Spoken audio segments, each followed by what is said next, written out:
Greetings, nerds. This is SNN Nerd. I'm your host, Sarah Belmont, and with me, as always, is our Mr. Producer Will Polk. How are you doing tonight, Will? Doing very well, Sarah. Happy Wednesday evening to you. Yeah, it's Wednesday. Yeah, we were both off on Monday, and we had a lot of content. Yes, there was a lot of content that I think I got through most of it. I know right before we started recording, you shared that you finished We Own This City, and I plan on finishing it this week. So hopefully we get back to it. But yeah, it was a lot of content this weekend. And then of course today, I mean, the news today, obviously the whole Johnny Depp, Amber Heard verdict came down, and I know we didn't spend much time on it, hardly any time on it here on the podcast. Other than I think maybe a mention about it a few weeks ago. But yeah, that trial ended that launched more YouTube careers. Well, it's gonna also launch other careers, as they're gonna do so many movies about that whole situation. But I don't really want to talk about that. No, I don't either. Because, like I said, we have stuff to talk about, and we're gonna kick it off with Stranger Things Season 4, Part 1. Now, oh, this show, the Douglas years. So, few fun things about my viewing experience, Will, if you'll let me. I will happily cede the floor to you. So. Okay. Hey, you had the stage. I do listen when you tell me things about this show, but when I finally sat down and started watching it, and I was reluctant, I was very hesitant. You sent me something because you had watched, like, I think the first episode before me. Yep. And the first episode is rough. It's slow. Mm-hmm. But I forgot. And I'm glad I forgot, because this show has this way of me despising it on the outside. But when it gets going, I'm on board and I'm fully engaged, except for the 40% of it that I completely fast forward through because I have no care for those characters. It's this weird mix of I was fully engaged, except for all of the stuff I fast forward to, because I did not care at all about what was going on with Russia. I did not care at all what was going on in California, except for the end. Yeah. And I really didn't care about Elle except for the end. And the last episode, I think I watched the most of. Well, listeners, I will fill the gaps for California and Russia. I don't know what happened. I would sit there and I'd be like, I see where this is going. Fast forward. There's a lot of time, and you said it yourself. These are long episodes, and they clearly could have cut some of the stuff. But where they focused some of the arcs, I thought was just great. I love what they especially did with both Max and Nancy. That caught me off guard, and I really liked it. And the last bit I want to say about my viewing experience is, again, Will, I do listen when you tell me things. I just don't remember all the time. So I don't know if you told me this, but for some reason I had it in my head this whole entire experience that this was the last season. But there's another one after. Yeah. So it was a weird thing of like, oh, they're really ending it well, good. And then, oh wait, there's more. Well, thank you. There's more, because I forgot how much I love these characters. Yeah. Well, I know exactly what you're talking about, because I had sent you a message, because, like you said, the first couple episodes really, and I think historically with this series, this is always the case. It takes a while for it to get going. Right. And so I remember messaging you, because I started it, I want to say Friday night or Saturday. And I was like, do you want to break it up? Because I wasn't sure if I was going to be able to get through all 7 episodes between now and our recording time tonight. Right. So I guess you took, so I did say that, because then you were like, you emailed me back and you were like, oh yeah, we can figure it out, and then the next thing I know, Monday hits and you're like, I'm done. Well, Yeah, I started Sunday afternoon, and I got through episode 5. Yeah. Then I finished it. I finished episode 6 and 7. Yeah, Monday. Yeah. Yeah, Sunday afternoon was my day. I really powered through because I know with episodes 1 and 2, and just my overall impressions of part 1 of season 4, because part 2 will pretty much drop 4th of July weekend. I agree. I still stand by what I said to you earlier. I think these episodes were like almost like feature length with at least for an 80s film, given that it is set in the 80s, like an hour 30 minutes, because I think episode 4 was like an hour over an hour and a half, and all the other ones were at least an hour 15. So it took a while for it to build up, but you messaged me. I think you got to episode 4 before I did, and you said you love what they did with Max, and I was looking forward to it. And then from episodes 4 to 7, I was like, it zipped by for me. Right. Even with watching the Russia stuff, these, and I think this season, we talked about it before it premiered. Obviously the first season was the best. I think season 2 was very rocky. I think for me, at least up to this point, I will say I'm liking this season better than I like the third season. To this point. Yeah, I season 3, and I was thinking about this a lot because that's where we get the introduction of Max and Robin, and those two characters brought so much dimension to the group and to the ensemble, and I just love how the pairings, like we have not Jonathan, but Steve and Justin. Yeah. Like, I forgot how much that little brother, older brother thing dynamic worked, and they're using it well. I mean, in a way, I got mad at this show because of how long it's been since we saw season 3. Yeah. But I think that's why everything felt refreshing. Yeah. And the characters, like, the dynamics felt like, oh yeah, I remember really liking this. Oh, they're going in this direction. That's interesting. And how they split, like, they put all the boring characters together. I really appreciate that. Yeah. like yeah. There wasn't a weak link in the characters who I wanted to follow. Yeah. And I think why they came off even more boring is everything was really happening in Hawkins. Yeah. Like the real mystery of it all, the horror of it all, the small town creepiness, that is in Hawkins. If you send Mike to California, that doesn't follow him to California. No. So which I'm very curious of why the Duffer Brothers would choose to send their main character to California, unless they realize that not a lot of viewers like him. Well, Mike's arc, I mean, at this point, Mike's arc is just a love. He's just he and Elle are just, they. No, but really think about it. Mike, this season, these past 7 episodes, very little to do with the mystery that's going on in Hawkins. Like, Nancy is the one who's stepping up, surprisingly, which, like, you remove Mike and suddenly you have Nancy, and she's just full investigator mode, like a real force in the show. And I really appreciate that because in the past, she's just been a love interest. Yeah. I mean, basically, that's true. She really, I was thinking that this season, I was like, Nancy really is.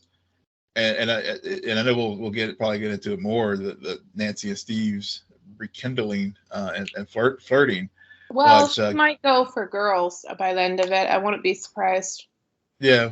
She and Robin have a little thing too. But speaking of which, to get into my point about Mike, it seemed that basically Mike's only purpose was to go to California, get and be the build up this weird tension between Mike, Elle, and Will Byers, as far as like what's Will's sexuality, because I'm like, yeah, they just kind of teased it, but they never went there, and it's just sort of like, and I was like, okay, yeah, y'all trying to do this like triangle thing here, but y'all just didn't. Either they're trying to be like period sensitive, as far as like, people just weren't out as open then, or what, but. Oh, no, and maybe that was the subtext. I mean, that was it. I mean, it's just like, okay, Will can't tell you, Mike, how he really feels. well, yeah, that's completely the subtext, completely where they're going with it. They're trying to disguise it as Will having feelings for Elle, but viewers are smart and they can see through it, and that's why I don't think people are gravitating to that. Mm-hmm. And I don't know. It's just a weird thing for them to throw on top. I mean, you already have Robin out there, and I guess it's a different story. I don't know. Yeah. But it was interesting how Elle, again, I despised her at the beginning of the season because they went full Carrie mode, and I'm just like, I've seen this 1,000 times. This is lame. Yeah. And then as soon as she meets the creepy nurse, that's my name for him. I understand. I understand who he is. He has a name, blah, blah, blah. Creepy nurse.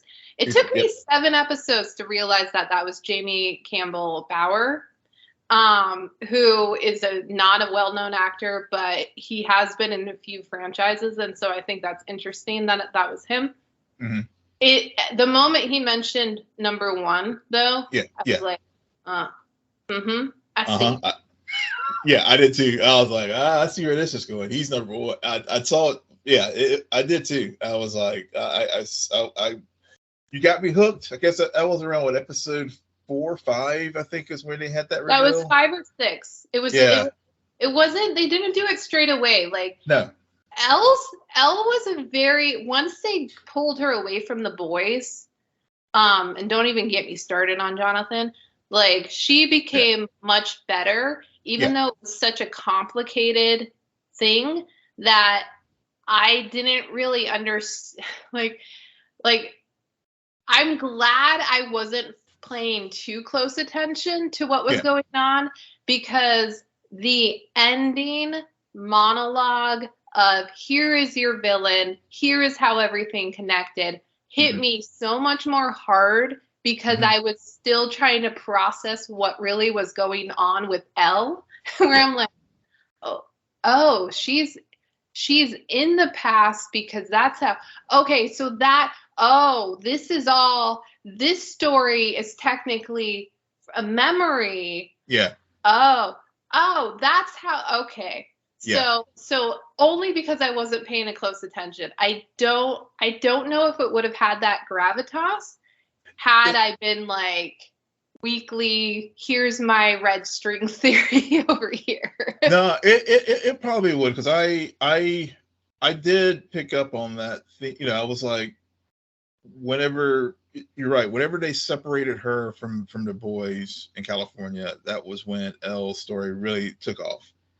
And they had the little flashback, especially when I guess these episode 1, I guess, started with with setting everything up, just sort of the reset of here's the lab in Hawkins, here's everything that happened, just to get you set, just to get your mind back into the game, so to speak, as far as what was going on with Elle.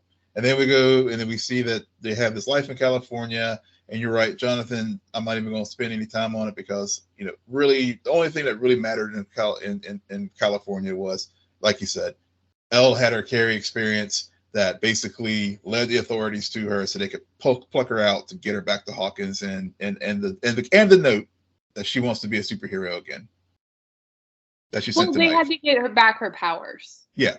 Like that's the whole thing. And which again, I think is a smart thing, which I didn't really realize at the end of season 3, or maybe I did, but I had forgotten about. I've forgotten it. So I think as the season progressed, I was kind of like, oh, and at this moment, Max is gonna go all haywire and she'll be saved by Elle. But no, they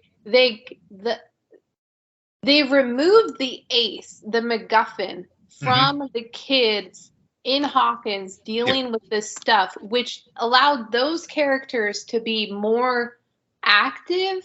Yep. And more appealing in terms of people to follow, and why it didn't, like, whenever they were able to get themselves out of these situations, the fact that they were all callbacks from, or a lot of them were callbacks to events that happened in previous seasons, was genius. Yeah. Because as a viewer, you're like, okay, well, yeah, those are traumatic experiences. You're going to remember that. So, yeah. And they're nerds, and they play Dungeons and Dragons, and that's what these beasts and villains are all based off of. So I really appreciate how they were able to have their main hero go through this independent arc, but not crippling the main characters, and allowing stakes to occur. Because from, like, I don't think I was as fearful for Max going as I was for Steve. Yeah. I was very worried about Steve. Yeah, I completely I agree. I was, whenever he was in the lake, and when he got pulled into the upside down, I was worried about that. But going back to something I just thought about, because especially when I was able to listen to a few reviews about the show, and I remember one stuck out with the pairings, and they were saying that the pairings didn't work, but but how you framed it, and I think is why the season, especially from as the season has unfolded so far, where the strength of it was really, you're right, pulling Elle away to California and really giving the remaining characters in Hawkins the ability to really flesh out this is where the Scooby-Doo gang actually works well. Right. Really did, I think, overall strengthen this season, because they didn't have the ace, like you said, to Elle's powers to bail them out each time. Right. And they were smart enough to even say that to the viewers. Like, there's a point in the discussion, oh, well, in the past, we've also had a superhero with powers. Yep. But we don't. Oh, no. Like, the characters are self-aware about how they're at an extreme disadvantage, but I mean, what else are you going to do?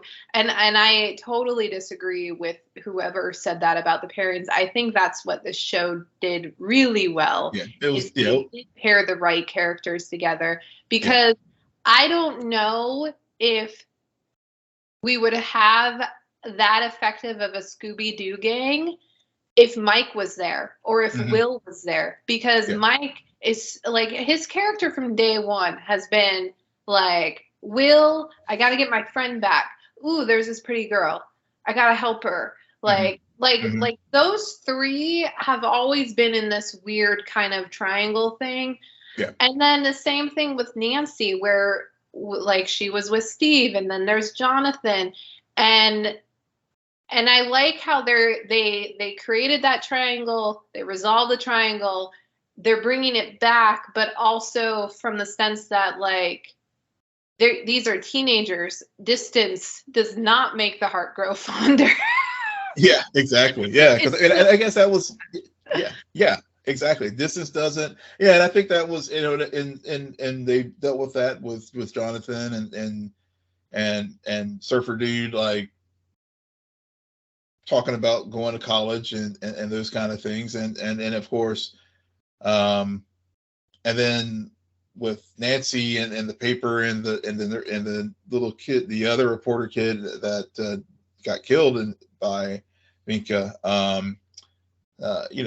they played that up as well, and how it really carried the story forward. And I think that's the thing that, especially when we got to that 4th episode with Max, and like you said, I knew they would figure out a way to save Max. Right. I wasn't worried about us losing her,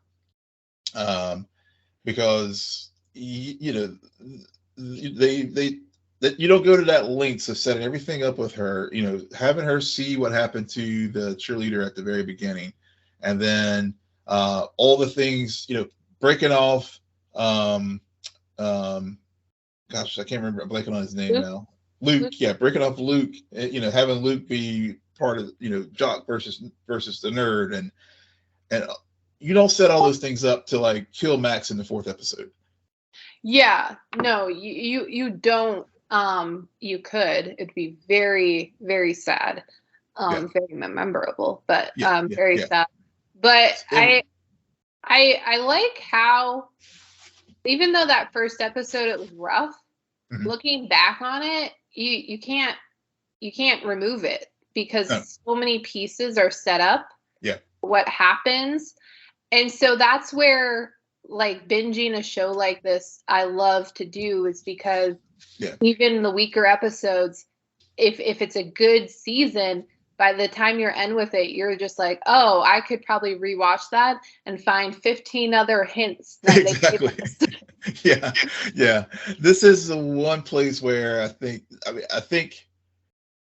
this is, I will admit, binging this show, it may take it, it'll have its moment in the sun for, it won't be like WandaVision or Mando or some of the other things like that Disney's doing with their programming, or even The Boys on Amazon.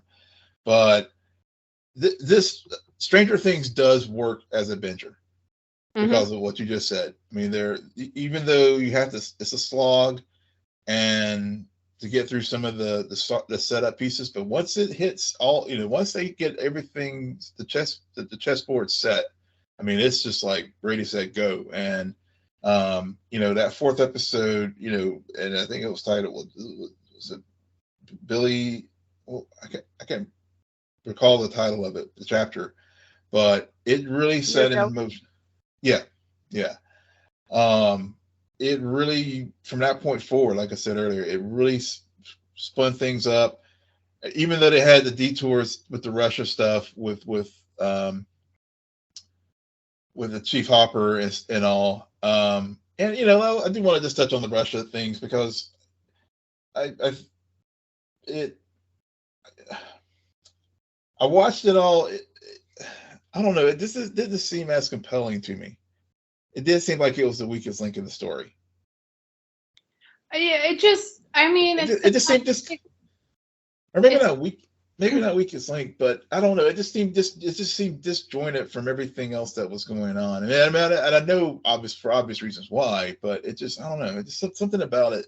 It was interesting. We got more details about Hopper and his background and his Vietnam experience, and which helped him in the prison and lead to capture it and get into things for the Demogorgon to fight it later. But I don't know.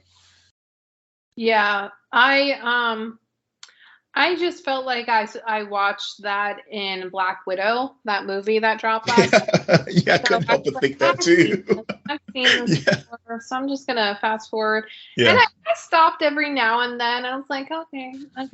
I just one of the few things I did remember from season 3 was the quote unquote Hopper death, which we knew was really gonna die, and they did that, and I'm just like, I don't care. Yeah. Like, I don't like and maybe that's also another reason why I didn't like what was going on in California, because everyone was moping about his death, and I'm like, he's not dead.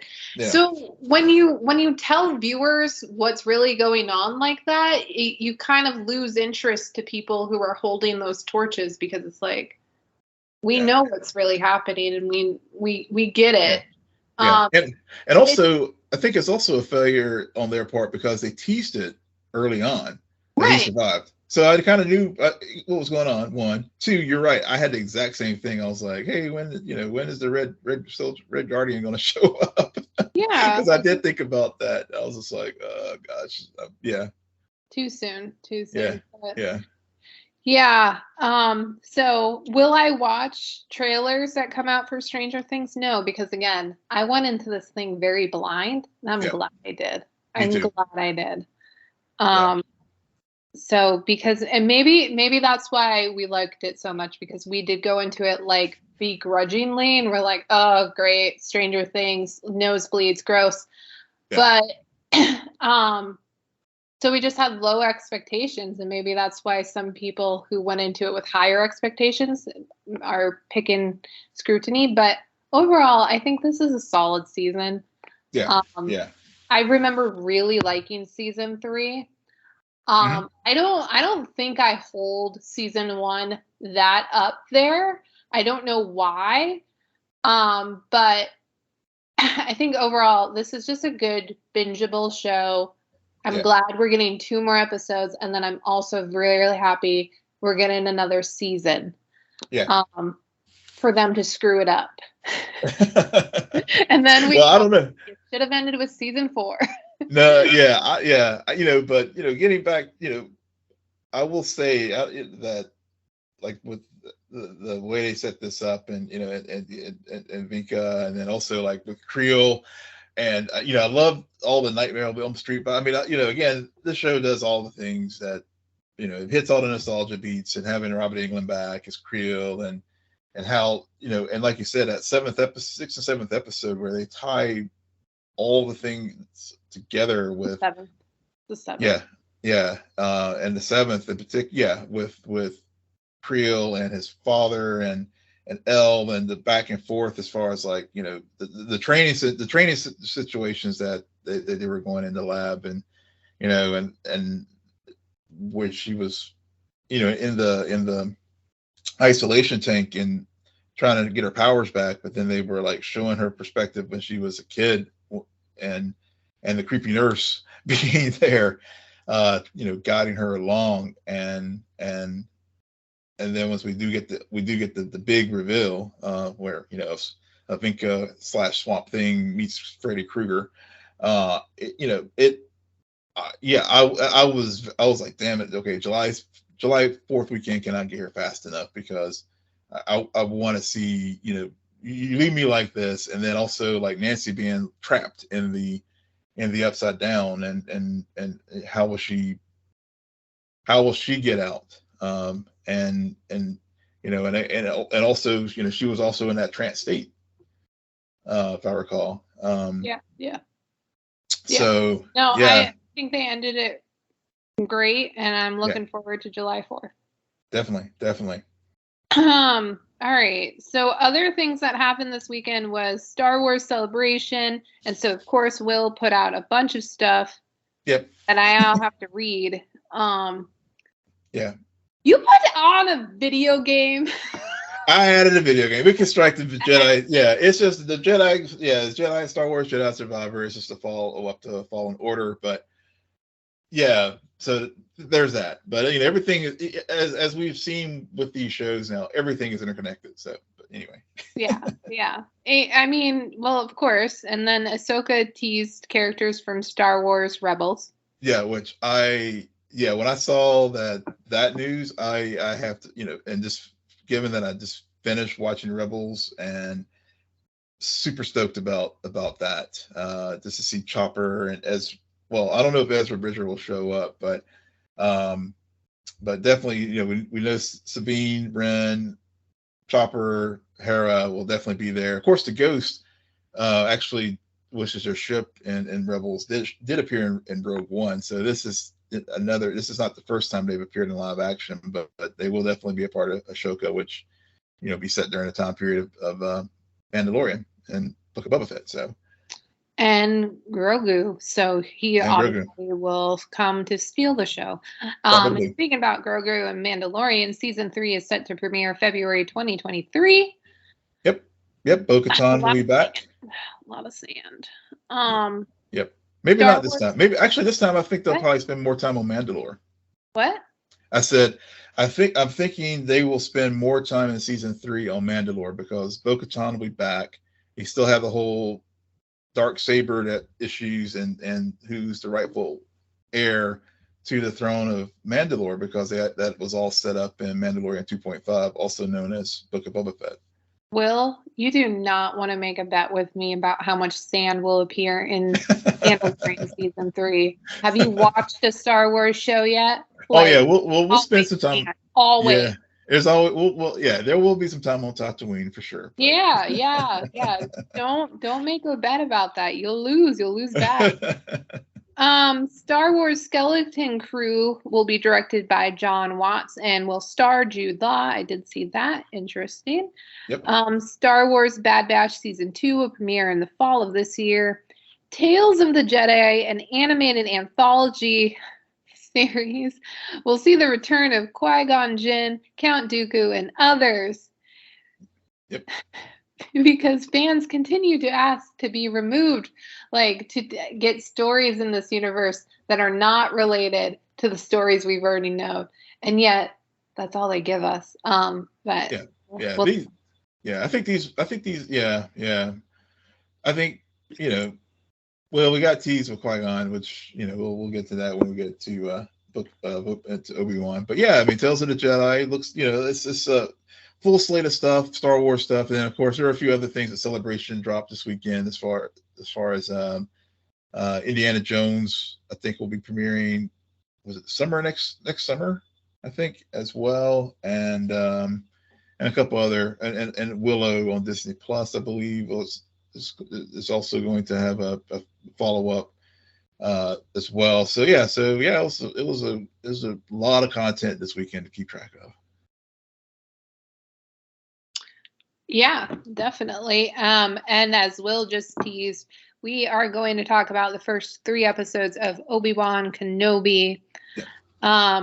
I watched all 3. I was surprised I didn't fast forward through anything. Hey, all right. I did get up and walk around some parts. I did. It's not as bad as Boba Fett. I don't think it's as good as everyone is saying it is. I think there's a lot of nostalgia happening.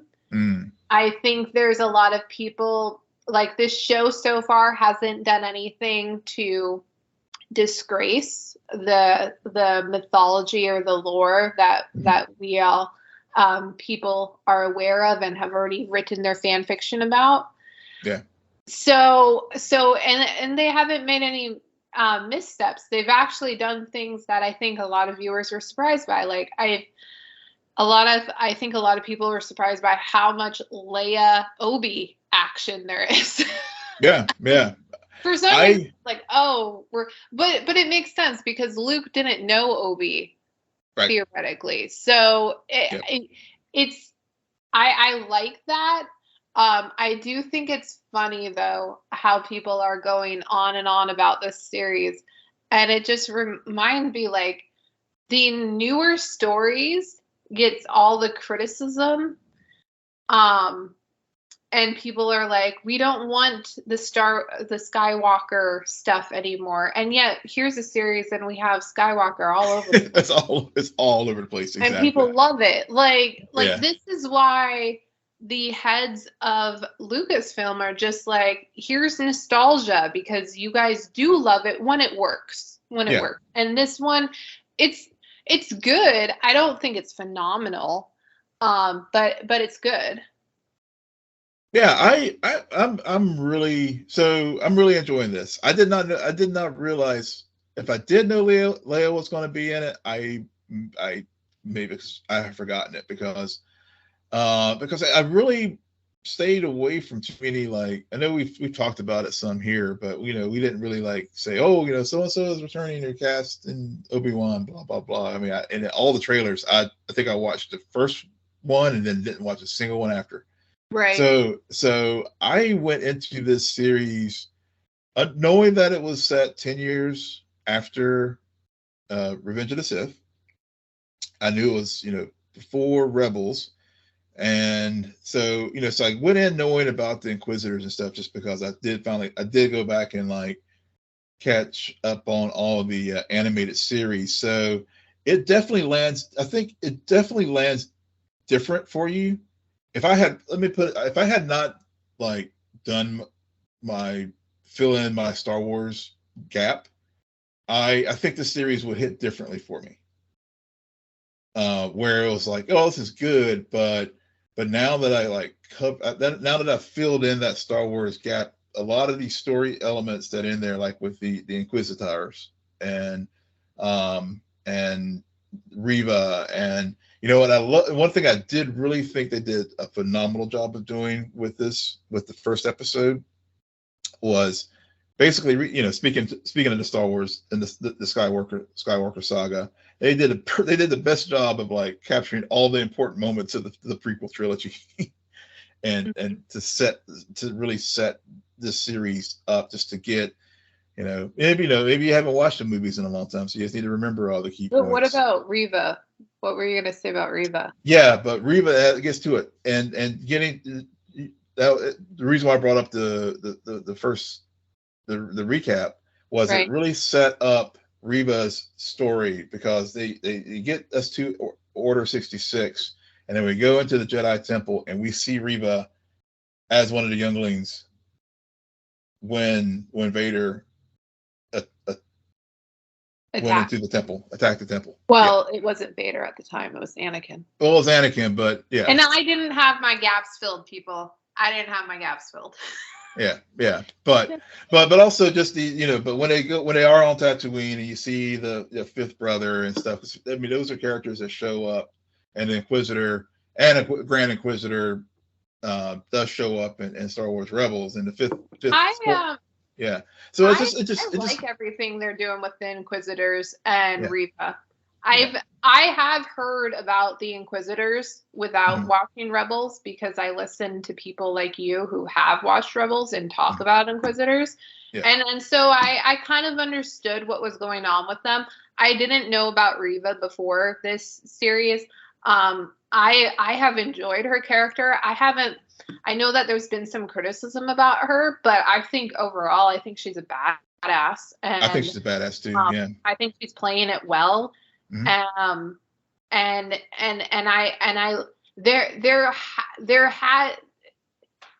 We couldn't just have another Inquisitor and like the three of them fighting among each other. No, it had to be someone who has like, for someone to be that like set on Obi, it has to have similar outrage as Anakin does. Mm-hmm. So I like that inclusion.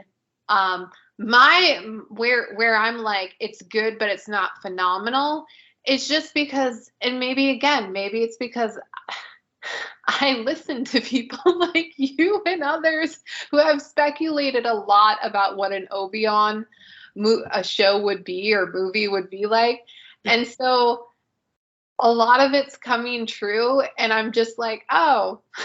Yeah. Well, see, yeah. I don't know. It's just like, yeah. I think a few years ago somebody told a story, and it's like, yeah, that's what's happening right now. I'm not surprised. I guess I'm not really surprised by anything. Yeah. But I think what you're getting at in terms of why it's hitting me differently is I'm also not emotionally tied really to any of these characters or this mythology.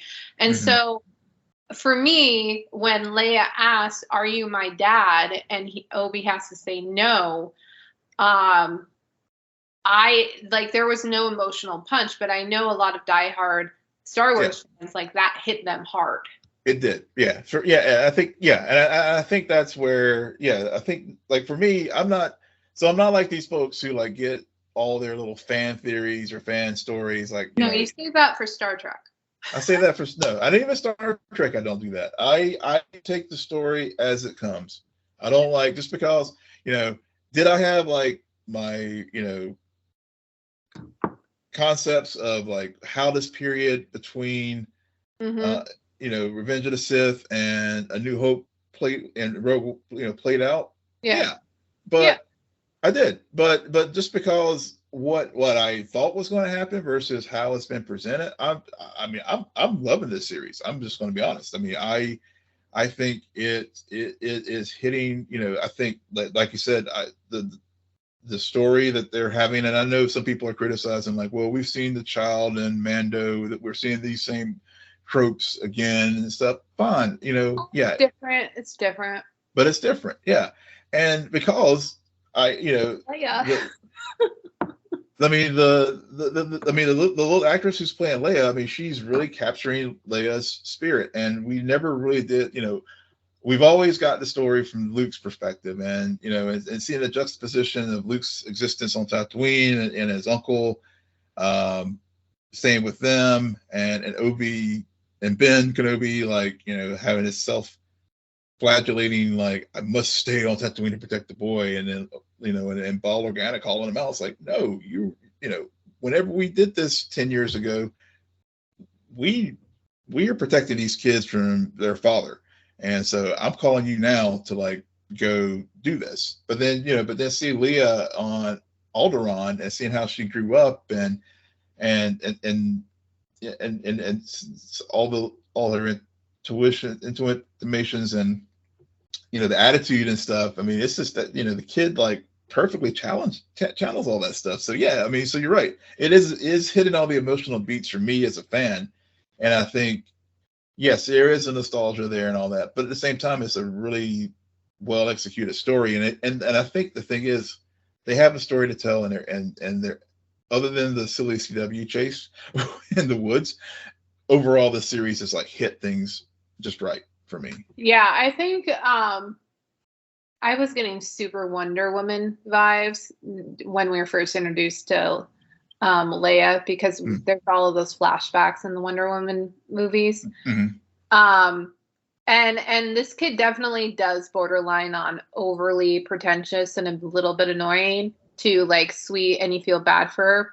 So they're walking a fine line. I'm wondering how far they can stretch it. And I think it's just funny, Leia gets captured again and again. It's been going on a long time for Leia, and that's why she behaves the way she does in New Hope. Yeah. But yeah, it's kind of a bait and switch, where for some reason you have it in your mind Luke is going to be around, but why would he? And then if you can't have Luke, you gotta have Leia, and it's kind of a love letter to Carrie Fisher in a way. It is. And so I like all of those aspects, but more importantly, freaking Kamal Namjani, which I probably fucked up his name, but that man, he's just having time of his life right now in an MCU movie and now in a Star Wars show. And I know at one point we talked about him appearing in Obi-Wan, completely forgotten about it. So the moment he shows up, I'm like, yes, yes, please. And I loved everything he was doing, and I'm hoping he comes back. I hope so too. I hope he reappears. And I think really, out of all the Star Wars shows, because we watched a lot, and they're always on the run, and they're always hopping planets, and they're always walking in sand. But I think this show has the best supporting characters, supporting encounters, where we don't have these controversial episodes of, well, that was kind of a waste of time, and we don't care about those characters that they just so happen to run across. Even the I think his name was Fork, or even he made sense and brought a different perspective to the show. And they're doing a lot of bait and switches with who these people are based on when you first meet them, and then who they are afterwards. And so I think overall that's another reason why there seems to be a lot of momentum, and a lot of people are actively engaged, because these characters, yes, we've seen this kind of wandering thing happen, but the pit stops along the way are adding to the story, building out a universe, and fleshing, or not building out, but fleshing out this universe that a lot of people have wanted to see. Yeah, totally. Yeah, I mean, I've always wondered, you know, even from when I was a kid watching New Hope and the backstory about Obi-Wan, and you know, and even Obi-Wan, like talking to when like as like you said in the third episode where you know, Leia asks is about is he her father, and he's like no, but then he talks about his childhood, and you know, he has flashes of his childhood, and maybe he had a brother, and to your point too about like why Reva has this anger and towards Obi-Wan, and why she is so hell-bent on capturing him. You know, again, it is casting that, like, you know, the Jedi are more complex than than what we've always just in this binary good versus evil thing, because you know, you see those younglings in the temple, and they are you know, were pulled from their families and stuff, and then when the family was supposed to protect them, they weren't there for them. Yeah. And now, so and now, you know, that's why, you know, that's that motivation for Reva to be a part, you know, where Vader could seduce her to be one of his inquisitors, and these other fallen Jedi, you know, because when my family needed me, they weren't there. And yeah, there's a betrayal. Yeah, exactly. So I'm, you know, so I think those are the things that where I think where this show is really like nailing it for me, and then also just seeing Obi-Wan, a broken Obi-Wan, and really giving weight to how, when they say it was the dark times when the Empire took over the Senate, you know, in that period before New Hope, it really, just to see him broken, and like, you know, and as I guess he's a butcher, and those scenes just every time, this repetitiveness of it, like his mundane life on Tatooine, where he's just like, I'm just here chopping the meat, keeping an eye on Luke, chopping the meat, keeping an eye on Luke. I mean, it was, and how he had shut, you know, and we saw this, and I guess thinking to Luke whenever he shut himself off from the Force in Last Jedi. Yeah, that's all I could think about. Yeah. Yeah, I mean, it's just how life, how in this universe, how these stories just have a way of coming full circle, and but then they find their redemption again and find their purpose. And I think this is part of what this, I mean, it's clearly one of the premises of this series is to show us how Obi-Wan found his purpose again, because he had lost it after Order 66 was issued. So I think it's just a real they know the story to tell, and I think it's a very fascinating story and fascinating period of Star Wars history that they're really exploring here. And you know, I'm all here for it, and I'm hoping that we'll, you know, at the end of the series we will see Ben Kenobi deliver the little starship to the Lars farm, and Owen lets him keep it this time. See, and that's the part I'm not interested in, because I feel like we know the beats, we've seen the beats. Yeah. I'm more interested in, like, okay, well, we've seen one encounter now. Yeah. Like what like, how does this end, and why does it take another 10 years for Darth Vader to go and capture Leia again? Like, I wanna understand, like, what happens now. Yeah. To allow that span of time to occur before the events of New Hope. Like I'm more curious about that than I am about Obi's redemption thing, like finding purpose. Okay, boring. Yeah. Well, see, but this is why, you know, I raised Star Wars Rebels earlier, and why I think I'm glad I watched it, because this show hits different, because Obi-Wan, spoiler alert for folks who haven't watched it, does appear in Rebels. And I'm not going to tell what happens in Rebels, but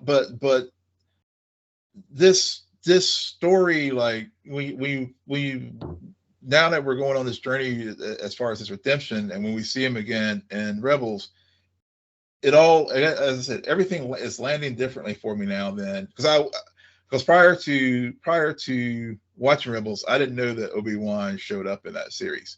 So I missed that episode of Kind of Funny. So no, it wasn't. Or Jedi or Christian on Jedi Council. Yeah.